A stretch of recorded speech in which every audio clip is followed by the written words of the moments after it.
Hello les amis, bienvenue dans cette nouvelle vidéo. Nous allons voir aujourd'hui la programmation asynchrone sur Dart. Alors, comme dans plusieurs langages de programmation, nous avons la possibilité aussi sur Dart d'exécuter des tâches qui prennent du temps de façon en parallèle à notre programme principal. Alors, c'est ce que nous allons voir aujourd'hui juste ici. Alors, je vais juste bouger ça ici pour qu'on ait plus de visibilité juste à ce niveau-là. Donc, si je réexécute, on a donc cette écriture-là qui s'affiche. Ce que je vous propose donc, on a eu l'occasion, il me semble, dans les vidéos précédentes de toucher un petit peu sur le sujet. Je vais prendre ici une fonction, supposons une fonction qui prenne du temps et pouvoir l'appeler. Par exemple, j'aurai donc une fonction pour je vais prendre l'exemple de la dernière vidéo, c'est hello par exemple, qui va prendre ici un nom ici, supposons un string name. Et puis donc ce programme-là, supposons qu'au retour on aurait hello quelque chose. Donc voilà, je vais faire donc name ici. Donc le but ici donc c'est de transformer cette fonction en une fonction asynchrone. Supposons qu'on veut récupérer les données d'un utilisateur depuis une base, depuis une API ou ce genre de choses. Donc ça permet de ne pas bloquer l'exécution principale à moins qu'on le décide. On verra tout à l'heure comment le faire. Et donc pouvoir, en attendant, fetcher les données, regarder, récupérer les données et ensuite les afficher comme sur Flutter ou autre. Donc ici, par exemple, sur cette fonction-là, je peux faire un print ici de say hello par exemple. Say hello, je peux mettre mon nom, Mokhtar, ici, rapidement. Tac. Donc si je réexécute ça, on voit bien hello Mokhtar. Donc voilà. Maintenant, supposons qu'on veuille rendre cette partie-là un petit peu asynchrone. Donc on donne ici la possibilité de, vous savez, si vous avez travaillé un petit peu sur du JavaScript, vous avez la possibilité de mettre ici de asynchrone ici au niveau de la fonction. Donc ici aussi c'est pareil, on a la notion de futur ici. Donc on donne le type de retour ici qu'on a envie de retourner et puis ensuite donc on retourne ici le retour ici doit être formaté de façon à ce que il utilise cette classe là. Donc ça devient donc un résultat qui étant du futur. Donc ce que je peux faire je peux utiliser l'éditeur ici pour directement alors je vais revenir en arrière, je pensais qu'il allait me le faire.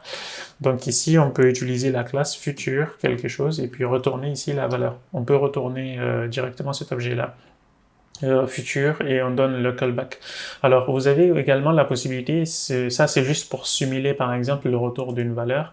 Vous avez également la possibilité ici de donner la durée par exemple de quelque chose. Par exemple, alors je peux faire ici tout de suite, là je retourne le résultat, mais je peux donner par exemple une fonction, tac, future. Par exemple, il y a plusieurs types de features ici au niveau de la classe. On a vu dans la vidéo précédente comment déclarer ici des features, déclarer des classes et mettre des constructeurs nommés.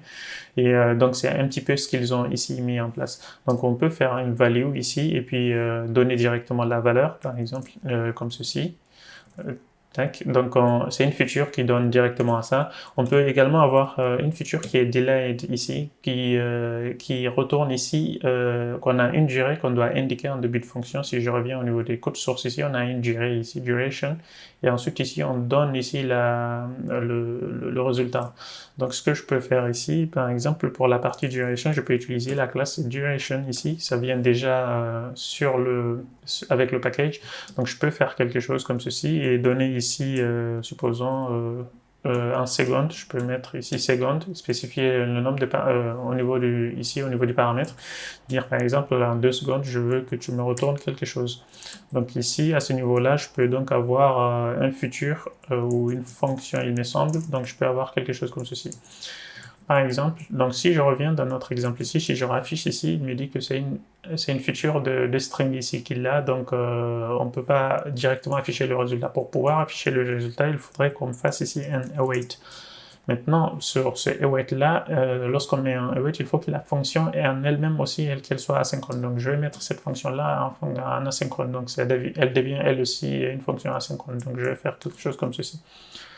Donc là, j'attends 2 secondes avant que le résultat il vienne. Également, ce qu'on peut faire si on n'a pas envie d'attendre, par exemple, le résultat, on peut directement revenir en arrière et puis récupérer ici récupérer ici la fonction et dire que lorsque tu vas récupérer le résultat, maintenant traite-moi de cette façon-là. Donc je peux faire ici un then ici c'est la valeur, ici c'est le string, vous voyez bien ici on a le type string, donc on peut faire quelque chose comme ceci, un print à l'intérieur et puis avoir le print de value. Donc on peut faire quelque chose comme ceci. Je peux d'ailleurs rajouter ici des prints, juste je vais mettre avant, avant et là après par exemple. On verra bien les deux là vont s'exécuter tout de suite et puis il va laisser ensuite le programme passer. Donc on a l'avant après et ensuite il va attendre 2 secondes avant d'afficher celui-là, donc il ne se met pas à l'intérieur. Au lieu de bloquer ici l'exécution de notre application. Vous avez également ce qu'on appelle les streams, comme en Java, vous avez les streams également, où vous pouvez écouter un flux de données de façon continue. Imaginons que vous voulez vous écouter de la radio, ou vous écoutez quelque chose sur votre application mobile, ou quelque chose comme ça. Donc cette notion de stream, c'est de récupérer tout le temps en fonction des données qui arrivent depuis un serveur ou autre, de récupérer ces données-là. Donc si on veut transformer par exemple, alors je vais juste donner un autre exemple, comme ça on laisse cette fonction-là intacte. Je peux faire quelque chose comme ceci, alors je vais la dupliquer rapidement. Say hello, on peut faire un stream ici. Donc on a un objet qui s'appelle stream à cet endroit-là. Donc là, ce qu'on peut avoir, alors je peux avoir ici, supposons une boucle, ici à cet endroit-là, pourquoi il ne me complète pas? For i int count égale à 0. Déjà là, je vais rajouter ici. Alors, c'est pas une stream, c'est pas ce que je veux. Alors, je vais juste say hello many times. Donc, je peux avoir quelque chose comme ceci. Alors là, je rajoute juste un async ici. Alors, je peux faire quelque chose comme ceci, à cet endroit-là. Voilà. Donc, il faut rajouter ici ce mot-clé async étoile plutôt. Et donc, ça indique à Dart que celui-là, en fait, il attend des flux de façon continue. Donc, je peux faire donc tranquillement ma boucle maintenant. Donc, si je fais quelque chose comme ceci, int count égale à 0. Count inférieur, supposons à 1000, count plus, supposons.